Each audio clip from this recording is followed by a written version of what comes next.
Ashoka academy ప్రేక్షకులకు నమస్తే. ప్రతి ఒక్కరు కొంతమంది అంటుంటారు ఆనందమారం వానికి చదువు రాదు ఏం రాదు అంటారు. కాకపోతే వాడికి ఏదో ఒక కళ ఉంటుంది. ఆ కళను గుర్తించక వాడిని ఆగం చేసేసి వానికి ఏది ఇంట్రెస్ట్ లేకుండా చేసేసి వాడిని ఎటు కాకుండా చేసేసి పెడుతుంది. ఎవరు? సమాజమే పెడుతుంది అట్లా. కానీ వానికంటూ ఒక ఉద్యోగం ఉంటుంది, వానికంటూ ఒక టాలెంట్ ఉంటుంది, వాని టాలెంట్ కూడా ఉపయోగపడుతుంది అనే అంశాన్ని సమాజం గుర్తించదు. ఎంతసేపటికి బుక్ బట్టి చదివిండా మార్కులు వచ్చినాయా బాగా చదువుతారంటారు. కొంతమంది ఏంటంటే ఆటల్లో పాటల్లో దుమ్ము లేపుతారు. వాళ్ళకు కూడా మంచి మంచి అవకాశాలు ఉంటాయి. అట్లా ఆటపాటల్లో కూడా అవకాశాలు అందిపుచ్చుకోవచ్చు. ఆడుతూ పాడుతూ కూడా అవకాశాలను అందిపుచ్చుకోవచ్చు, ఉద్యోగాలు సాధించుకోవచ్చు. అవే చూద్దాం. ఏంటి అంటే ఇందులో కొన్ని కెరీర్ అంశాలు కూడా ఉన్నాయి. క్రీడల్లో శిక్షణలో కూడా కొన్ని ఉద్యోగాలు ఉంటాయి, కోర్సులు ఉంటాయి. ఆ కోర్సులు ఎట్లా చేయాలో ముందుగా చూద్దాం. క్రీడా రంగంలో నేటి తరానికి ఎక్కువగా ప్రభావితం చేస్తుంది. విద్యార్థుల్లో ఆటలపై శ్రద్ధ పెరుగుతుంది. వీటినే కెరీర్గా భావించి నిరంతరం శ్రమిస్తున్నారు. తల్లిదండ్రులు ప్రోత్సహిస్తున్నారు, ప్రోత్సహించాలి కూడా. ఎందుకంటే ఎవరి టాలెంట్ తగ్గట్టు వాళ్ళని చూడాలి. కానీ అంతేగాని నువ్వు ఇదిగా అదిగా అని ఒత్తిడి పెట్టేస్తే ఆగమాగం అవుతారు. అట్లా వాళ్ళకు ఆసక్తిని చెప్పాలి. ఏ రూటు పోతే ఏం దొరుకుతుందని చెప్తే వాని రూటు వాళ్ళ ఆసక్తి ఏందో ఆ రూట్లో పడిపోతారు. దీంతో క్రీడలకు శిక్షణకు గిరాకు పెరిగింది. నేటి సంస్థల్లో ఈ విభాగంలో కోర్సులు పూర్తి చేసుకున్న వారు ఆకర్షణీయమైనట్టుగా వేతనంతో ఉపాధి అవకాశాలు పొందుతున్నారు, సొంతంగానే ఎదుగుతున్నారు. క్రీడల్లో కోచ్లుగా రాణించాలనుకున్నట్టుగా వారికి జాతీయ స్థాయిలో ఎన్నో అత్యుత్తమ సంస్థలు ఆహ్వానాలు పలుకుతున్నాయి. ఏంటనేది చూద్దాం. ఆ కోర్సులు ఏంటి, దాని కథ ఏందో చూద్దాం. అలా ఏంటి సీట్లు ఎన్ని ఉన్నాయి, వాటి కథ ఏందో చూద్దాం. MSc applied sports and nutrition MSc applied sports and న్యూట్రిషన్లో ఈ వ్యవధి ఏంది? కోర్సు వ్యవధి 2 ఏళ్ళు, సీట్లు వచ్చేసి 15. అర్హత 50% మార్కులతో న్యూట్రిషన్ కావచ్చు, అప్లైడ్ న్యూట్రిషన్ కావచ్చు, హోమ్ సైన్స్ కావచ్చు, ఇవన్నీ స్పోర్ట్స్ సైన్స్ కావచ్చు, బయోకెమిస్ట్రీ కావచ్చు, జియాలజీ, యూజీ అంటే డిగ్రీ లేదంటే పీజీ కోర్సులు ఉన్నా కానీ ఇది మంచి అవకాశం అని చెప్పుకోవచ్చు. పరీక్ష వైవా అంటే ఇంటర్వ్యూ, స్పోర్ట్స్ అచీవ్మెంట్స్ ద్వారా పరీక్షకు 100, వైవాకు 20 మార్కులు, స్పోర్ట్స్లో భాగస్వామ్యం అనుభవం ఉన్నటువంటి వాళ్ళకు 30 మార్కులు. ఈ విధంగా ఇలాంటి వాళ్లకు మంచి ఎలిజిబిలిటీ అన్నట్టు. ఇక పరీక్షలో స్పోర్ట్స్ అవేర్నెస్, యాప్టిట్యూడ్, రీజనింగ్లో 20, ఫిజియాలజీ 20, బయోకెమిస్ట్రీ 20, న్యూట్రిషన్ స్పోర్ట్స్ న్యూట్రిషన్కు 40 మార్కులు, వ్యవధి వచ్చేసి 2 గంటలు. ఇది నెక్స్ట్. మరి ఏంది వీళ్ళంతా కోర్సు చేస్తే వీళ్ళకు కెరీర్ ఏముంటుందంటే వీళ్ళు క్రీడాకారులకు న్యూట్రిషనిస్ట్గా వ్యవహరించవచ్చు. ఎందుకంటే స్పోర్ట్స్ కార్యక్రమాలు జరుగుతుంటాయి. దాంతోపాటు కొంతమంది స్పోర్ట్స్ కూడా న్యూట్రిషనిస్ట్ అవసరం. వాడు రోజు ఎగురుతాడు, దూకుతాడు, వాడు దూకపోయి ఇట్లా పట్టితే పిక్క పట్టుతుంది, కొన్ని నరాలు పట్టుకుంటాయి, బొక్కలు పట్టుకుంటాయి. వీళ్ళందరికీ ఫిట్ అవసరం. దాంతోపాటు ఫిజికల్ ఎంత అవసరం, దాంతోపాటు వానికి శక్తి కావాలంటే న్యూట్రిషన్ కూడా వాడు ఏం తినాలి, ఏమేమి తింటే వాతం లేకుండా ఉంటుంది, ఏమేమి తింటే ఎట్లుంటుంది, మంచి ప్రోటీన్ తింటే కండలు పెరగాలంటే ప్రోటీన్ అవసరం. ప్రతి మనిషికి ఇప్పుడు ఒక 80 కేజీలు ఉన్న వ్యక్తికి మినిమం 80 గ్రాములు ప్రోటీన్ అవసరం. చాలామందికి తెలియదు ఈ అంశం. 70 కేజీలకి 70 గ్రాములు ప్రోటీన్ తింటేనే వాని కండలకు సరిపోతుంది ఆ ప్రోటీన్. లేకపోతే ఆ ప్రోటీన్ లేక ఏమైందంటే కండంతా లసుగురు అవుతుంది, దాంతోపాటు బొచ్చు ఉడుతుంది, జుట్టంతా ఊడుతుంది, ఇట్లాంటి సమస్యలు వస్తాయి. ప్రోటీన్ లేకపోతే కూడా జుట్టు ఊడిపోతుంది, సరైన పోషకాలు లేకపోతే కూడా. ఇగో ఆ అంశాన్ని చెప్తారు అన్నట్టు న్యూట్రిషన్లు. ఈ న్యూట్రిషనిస్టులు చెప్తారు క్రీడాకారులకు. అందుకనే స్పోర్ట్స్ స్టార్లకు చాలా అవసరం అన్నట్టు న్యూట్రిషన్. అసలు ఏమేమి తినాలి ఏంటి. వాడు ఉన్న పలంగా మొత్తం అయ్యే తింటుంటాడు. నాన్ వెజ్ మొత్తానికి తింటే కూడా ఏమైందంటే లోడ్ పడుతుంది, వివిధ అవయవాల మీద, లివర్ మీద, కిడ్నీ మీద లోడ్ పడుతుంది. అట్లా కాకుండా సమపాలలో తినేటట్టు చూసుకోవాలి ఈ న్యూట్రిషనిస్టులు. కార్బోహైడ్రేట్స్ ఎంత తినాలి, ప్రోటీన్ ఎంత తినాలి, ఫ్యాట్ ఎంత తినాలి, ఫైబర్ ఎంత తినాలి, ఇవన్నీ న్యూట్రిషనిస్ట్ చూసుకుంటారు అన్నట్టు. ఎందుకంటే అల్లకు పోయిన తర్వాత వానికి ఒకడు చెంబట్టుకొని ఉరకకుండా ఉండాలి కదా మళ్ళీ. అందుకనే న్యూట్రిషనిస్ట్ మోస్ట్ ఇంపార్టెంట్ ఏది స్పోర్ట్స్ ఈవెంట్స్ జరుగుతున్నప్పుడు. అట్లా అందుకనే ఈ కోర్సులు ఆఫర్ చేస్తున్నాయి. ఇవన్నీ వివిధ దేశాలలో ఎప్పటి నుంచో ఉన్నాయి. వీటికి ఎగబడి చదువుతారు, ఎగబడి పోటీ ఉంటుంది. మన దగ్గర ఇప్పుడు ఎన్ని సీట్లు ఉన్నాయి? 15 సీట్లు ఉంటే 15 మంది కూడా రారు.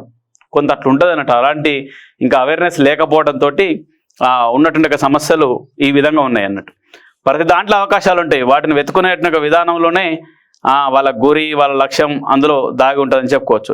నెక్స్ట్ ఫిట్నెస్ సెంటర్లు, వెల్నెస్ కేంద్రాలు, న్యూట్రిషన్ ఉత్పత్తుల తయారీ సంస్థలు, విద్యాలయాల్లో సేవలు చేయొచ్చు. ఈ కోర్సు చేస్తే మనకి ఏదన్నా మంచి అవకాశమే, ఎందుకంటే nutrition course, sports and nutrition అనేది మోస్ట్ ఇంపార్టెంట్. ఇక దాంతోపాటు కోర్సులు చూసుకుంటే ఎంఎస్సి స్పోర్ట్స్ కోచింగ్, అందులో ఆర్చరీ కావచ్చు, అథ్లెటిక్స్ కావచ్చు, badminton, boxing, football, shooting, swimming, weight lifting. ఈ కోర్సు వ్యవధి వచ్చేసి 2 ఏళ్ళు, సీట్లు వచ్చేసి 20 ఉన్నాయి. డిగ్రీతో పాటు స్పోర్ట్స్ కోచింగ్లో పీజీ, డిప్లొమా 4 ఏళ్ళ బీఎస్సీ కోర్సు కోచింగ్ లేదా బ్యాచిలర్ ఆఫ్ ఫిజికల్ ఎడ్యుకేషన్, వీటిలో ఎందులోనైనా 50% మార్కులతో ఉత్తీర్ణత. రాత పరీక్ష, మరి ప్రవేశం ఎట్లా చేయాలి ఏంటంటే ఇవి, ఎందుకంటే ఇందులో కూడా మనకు దేశవ్యాప్తంగా కూడా ఎక్కడ ఉన్నాయి ఈ కోర్సులు, ఎక్కడ ఉన్నాయి, దీని కథ ఏందని చూస్తే దేశవ్యాప్తంగా కూడా కొన్ని యూనివర్సిటీలో ఉన్నాయి. ఎగ్జాంపుల్ చూస్తే Netaji Subhash national institute of sports, ఇది ఎక్కడ ఉంది, పాటియాలా ఉంది, అంటే Punjab Patiala. Lakshmibai national college of physical education, Thiruvananthapuram, ఎక్కడ, కేరళ. ఈ 2 సంస్థల్లో పలు కోర్సులు ఉన్నాయి. ఇప్పుడు మనం చెప్పేట కోర్సులన్నీ ఈ సంస్థలలో ఉన్నాయన్నట్టు అట్లా. దాంతోపాటు ఇవి కేంద్ర యువజన క్రీడా మంత్రిత్వ శాఖ, అంటే కేంద్రంలో యొక్క sports and youth affairs minister ఉంటారుగా, వాళ్ళ ఆధ్వర్యంలో నడుస్తుంటాయి అన్నట్టు ఈ యూనివర్సిటీలు. గుజరాత్లో స్పోర్ట్స్ యూనివర్సిటీ ఉంది, తమిళనాడులో physical education and sports university ఉంది, national academy of sports management ముంబైలో ఉంది. ఈ విధంగా సింబయాసిస్ స్కూల్ ఆఫ్ స్పోర్ట్స్, ఇది అక్కడ పూణేలో ఉంది. సెంటర్ ఫర్ స్పోర్ట్స్ సైన్స్ చెన్నైలో ఉంది. Institute of sports science and technology పూణేలో ఉంది. ఇవన్నీ క్రీడల్లో ఈ విధంగా డిగ్రీలు కావచ్చు, పీజీలు కావచ్చు, డిప్లొమా కోర్సులు అందిస్తున్నాయి. ఇవి ఈ అంశాలు తెలవ కూడా ఈ కోర్సు నాకు పలానా కోర్సు చేయాలని ఉంటుంది. ఏంటిది, ఎగ్జాంపుల్ అథ్లెటిక్స్లో, ఆర్చరీలో, బ్యాడ్మింటన్లో, బాక్సింగ్లో, ఫుట్బాల్లో ఆ కోర్సు చేయాలని ఉంటుంది. కానీ ఎక్కడ చేయాలి ఏందని తెలియదు. ఇప్పుడు నేను చెప్పిన కాలేజీలల్లో, యూనివర్సిటీలల్లో అవకాశాలు ఉంటాయి. వాటికి కూడా రకరకాల కోర్సులు ఉంటాయి. మళ్ళీ ఇందులో న్యూట్రిషన్ కోర్సులు ఉంటాయి, ఫిజికల్ ఎడ్యుకేషన్ కోర్సులు ఉంటాయి. దానికి సంబంధించి మనకి ఏది కావాలో అది, దానికి సంబంధించిన ఎంట్రన్స్ లేదంటే మన మార్కుల స్కోర్ను బట్టేసి ఈ విధంగా అందులో ఎంటర్ కావచ్చు. దాంతోపాటు పరీక్షల్లో జనరల్ అవేర్నెస్కు 10 మార్కులు ఎగ్జామ్ కూడా ఉంటుంది. ఇందులో ఏ కోర్సు, ఎంఎస్సి స్పోర్ట్స్, ఇందులో జనరల్ అవేర్నెస్ 10 మార్కులు, యాప్టిట్యూడ్ 10 మార్కులు, స్పోర్ట్స్ సైన్స్ 40 మార్కులు, అభ్యర్థించుకున్న స్పోర్ట్స్ స్పెషలైజేషన్లో 40 మార్కులకు ఆబ్జెక్టివ్ ప్రశ్న ఉంటుంది. 2 గంటల సమయం ఉంటుంది. అలా గుండు సున్నాలు నింపి రావాలి, అంతే వస్తుంది. ఎందుకంటే ఎవడు అప్లై చేస్తారు, ఇవి స్పోర్ట్స్కై పోయేదే అరకొరగా ఉంటారు అట్లా. నెక్స్ట్ స్పోర్ట్స్ కోచ్లకు వారి నైపుణ్యాలను అనుసరించి జాతీయ అంతర్జాతీయ స్థాయిలో మంచి డిమాండ్ ఉంది. చదువుకున్న తర్వాత మరి ఏ కెరీర్ లేకుంటే ఎందుకు చదువు అని అంటారు కదా కొందరు, అక్కడ రాని చదువు ఉంటే లేకే అంటారుగా. అట్లా కాకుండా మంచి అవకాశాలు కూడా ఉంటాయి స్కూళ్ళల్లో, కాలేజీల్లో, యూనివర్సిటీల్లో. ఇందులో ఏది ఏమంటారు, పీఈటీలు వాళ్ళు ఉంటారు కదా, వాళ్ళకి ఇట్లాంటి అవకాశాలు మంచి అవకాశాలు అన్నట్టు. దాంతోపాటు ఫిట్నెస్ సెంటర్లో కూడా ఆఖరికి జిమ్ పెట్టి అయినా బతుకోవచ్చు. రకరకాల అవకాశాలు ఉంటాయి. ఏం జిమ్ సెంటర్ పెడితే ముద్రలోని కదా 20 లక్షలు ఇస్తుంది, నీ సర్టిఫికేటే చాలు దానికి. అట్లాంటి అవకాశాలు చాలా ఉంటాయి. వీటన్నిటిని వెతుక్కోవాలి. ఎందుకంటే మీకు ఉన్నటువంటి ఎఫిషియన్సీ, మీ టాలెంట్ ఎందులో ఉందో దాంట్లో కూడా అవకాశాలు ఉంటాయి. దాన్ని ఎత్తుకోక ఏమైందంటే ఆగమాగం అవుతారు. వాడు పక్కోడు వీడు ఇంకెన్నేళ్ళు అవుతారు, 30 ఏళ్ళు అయినా ఇంకెప్పుడు పెళ్ళి ఎప్పుడు, ఇదెప్పుడు, ఇవే చెప్తారు తప్ప పలానా అవకాశం ఉంటుంది ఇట్లా ముందుకు పోరి దాంట్లో కూడా నీకు అవకాశాలు ఉంటాయని ఎవరు ప్రోత్సహించరు. ఎందుకంటే నాకు తెలిసిన వాళ్ళు కూడా కొంతమంది, ఒక ఆయన మాస్తు టాలెంట్, అసలు జస్ట్ ఆయన ఏమంటారు బ్యాట్ తోటి కాదు, వికెట్లతోటి కూడా 4లు కొట్టినవాడట. చిన్నప్పుడు వికెట్లతోటి కూడా 4లు కొట్టినవాడు. అంటే అంత గురుండేది. వాళ్ళ అయ్యకు వీడు బ్యాట్ పట్టడం నచ్చదు అన్నట్టు. వాళ్ళ అయ్య ఏంది, చదువుకోని టీచర్ కావాలి. అయ్య టీచరు. వాళ్ళ అయ్యకి ఏంటంటే వీడు చదువుకొని టీచర్ కావాలి, లేదంటే ఇంకో ఉద్యోగం చేయాలి. కానీ ఈ ఆటలేంద్రని ఆయన ఆలోచన. ఈయనకేంది, పొద్దున్న లేస్తే జస్ట్ వికెట్ తోటి కూడా 4, 6లు కొట్టినవాడు అన్నట్టు. ఇరిగితే వికెట్ ఇడగా, లేకపోతే 4 పోవాలి, లేదు 6 పోవాలి. అంత టాలెంటెడ్ అన్నట్టు. ఏది మన క్రికెట్లో. అటు కాకుండా ఆగం చేసిండు. ఇప్పుడు అటు చదువు లేదు, ఇటు క్రికెట్ లేదు, ఆగం అయిపోయారు. నాకు తెలిసినట్టు నాకు దగ్గర వ్యక్తి అట్లాంటి పరిస్థితి వచ్చింది అన్నట్టు. అదే ఆయన ప్రోత్సహించేసి పంపిస్తే ఇలా ఇండియా టీంలో ఉండేటోడు ఆయన. అట్లా ఏదైనా కామెంటరీ జరుగుతుంటే, ఏదన్నా నడుచుకుంటూ పోతున్నాను ఆయన ఎవరింట్లోనన్నా క్రికెట్ కామెంటరీ అంటే ఆ మూలకాన్ని కూర్చొని వినేటోడు. అంత పిచ్చి అన్నట్టు. అట్లాంటి వాళ్ళకి ఆ అవకాశాలు కల్పించాలి. ఆయన ఎంత మంచి స్పోర్ట్స్ స్టార్ అయ్యేటోడో, క్రికెటర్ అయ్యేటోడో అట్లాంటి ఆగం చేసినట్టే కదా. తల్లిదండ్రులు కూడా ఆసక్తిని గమనించాలి. ఇప్పుడు ఏంది వాడిని అటు కామెంట్ చేసారు, వాడికి చదువు రాదు, ఇటు స్పోర్ట్స్ లేదు, ఇలా ఏంది ఇంటర్నేషనల్ ప్లేయర్ అయ్యేటోడు. జస్ట్ వికెట్లతోటి బ్యాటింగ్ అంటే మాటలా, మళ్ళీ అందరు బ్యాట్లు తీసుకుని ఆడతాడు, వికెట్లతో ఆడు, అంత షూటర్ అన్నట్లు, అంత కాన్సన్ట్రేషన్గా ఆడేటోళ్ళు అన్నట్టు. వాళ్ళ ఆసక్తి అట్లుంటుంది. అందుకనే ఎందులైన అవకాశాలు ఉంటాయి. ఇవన్నీ చూడొచ్చు. Master of physical education and sports 2 ఏళ్ల కోర్సు ఇది. 30 సీట్లు ఉంటాయి. బ్యాచిలర్ ఆఫ్ ఎడ్యుకేషన్ స్పోర్ట్స్, దాంతోపాటు ప్రవేశం ఏంటంటే పరీక్ష ఉంటుంది, ఫిజికల్ ఫిట్నెస్ ఉంటుంది, గేమ్ ఎఫిషియన్సీ ఉంటుంది, వైవాలు కూడా ఉంటాయి. అట్లా స్పోర్ట్స్ అవేర్నెస్లో 10, ఆప్టిట్యూడ్లో 10, ఎగ్జామ్ విషయంలో చూస్తే సబ్జెక్ట్ నాలెడ్జ్ 60, స్పోర్ట్స్ నాలెడ్జ్ 20 మార్కులకు ఆబ్జెక్టివ్ ప్రశ్నలు ఉంటాయి, 2 గంటల రాయాలి. Physical fitness 20, game proficiency 30, sports achievements 30, viva 20 మార్కులు ఉంటాయి అన్నట్టు. మరి ఏంటి, మరి ఈ కోర్సు చేస్తే లాభం ఏంటంటే ఇంతకుముందు చెప్పినట్టే యూనివర్సిటీలో కావచ్చు, కాలేజీ స్కూళ్ళల్లో వివిధ విభాగాల్లో మంచి పీఈటీలు, దాంతోపాటు మంచి ఫిజికల్ ఎడ్యుకేషన్ డైరెక్టర్ కావచ్చు, ఫిజికల్ ఎడ్యుకేషన్ సంబంధించి లెక్చరర్ కావచ్చు, దాంతోపాటు యూనివర్సిటీలలో ఈవెన్ అసిస్టెంట్ ప్రొఫెసర్లు ఇవన్నీ ఉంటాయి కదా. ఇవన్నీ అవకాశాలు ఉంటాయి.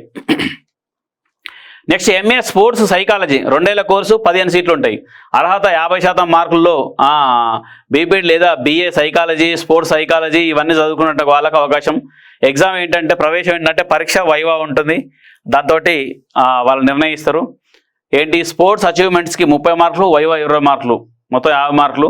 స్పోర్ట్స్ అవేర్నెస్లో 10, పరీక్షల్లో reasoning 10, aptitude 10, psychology, sports psychology ఎంత 70 మార్కులు, ఇది 100 మార్కులకు. ఈ విధంగా ఎగ్జామ్లు ఉంటాయి. 2 గంటల వ్యవధి.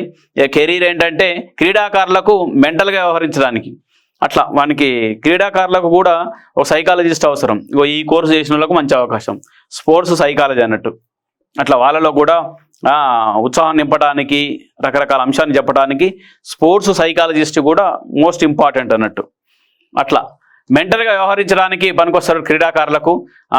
రీసెర్చర్, కౌన్సిలర్, థెరపిస్ట్ కూడా పనికొస్తారు. ఈ విధంగా కెరీర్ ఉంటుందని చెప్పుకోవచ్చు. క్రీడాకారులు ఆత్మవిశ్వాసాన్ని నింపడానికి, లక్ష్యం దిశగా అడుగులు పడేలా ఇట్లాంటి అవకాశం కల్పిస్తారని చెప్పుకోవచ్చు. Next bachelor of physical education and sports, ఇది 3 ఏళ్ల కోర్సు, 50 సీట్లు ఉంటాయి. ఇందులో అర్హత 45% మార్కులతో, ఇంటర్మీడియట్ ఉత్తీర్ణత, ఏదైనా క్రీడలో అంతర్జాతీయ, జాతీయ స్థాయిలో ఉన్న సర్టిఫికెట్ ఉంటే ఈ ఎలిజిబిలిటీ ఉంటుందన్నట్టు. ఇందులో bachelor of physical education and స్పోర్ట్స్లో ఇందులో కూడా కెరీర్ వీళ్ళ స్కూళ్ళలో, కాలేజీల్లో వ్యాయామ ఉపాధ్యాయులుగా పనికొస్తారు. ఆ విధంగా ఫిట్నెస్ క్లబ్బులు, హెల్త్ క్లబ్లో కూడా ఉంటుందని చెప్పుకోవచ్చు. ఇక దరఖాస్తుకు చివరి తేదీ జూన్ 27, 2024 జూన్ 27. చాలా ఇంపార్టెంట్. పరీక్ష తేదీ వచ్చేసి జూలై 9న ఉంటుంది. దీని పరీక్షల్లో కూడా ఏమేమి పెడతారంటే general aptitude, logical reasoning, current affairs 40 ప్రశ్నలు, 40 మార్కులు ఉంటుంది. దాంతోపాటు ఇంగ్లీష్ ప్రొఫిషియన్సీ 30 మార్కులు, స్పోర్ట్స్ నాలెడ్జ్ 30 మార్కుల నుంచి 30 మార్కుల్లోకి సరిపోని ప్రశ్నలు వస్తాయి. వ్యవధి 2 గంటలు. ఇది ఇట్లా అంటే స్పోర్ట్స్లో కూడా ఇలాంటి అవకాశాలు ఉంటాయని చెప్పడానికి చాలా అవకాశాలు ఉంటాయి. స్పోర్ట్స్లో కూడా మంచి మంచి యూనివర్సిటీలు ఉన్నాయి, మంచి మంచి కోర్స్ ఆఫర్ చేసేట కాలేజీలు ఉన్నాయి. అందులో కూడా మీరు జాయిన్ అయ్యి మీ ఆసక్తిని కనబరిచి మంచి ఎదగాలని ఆశిద్దాం.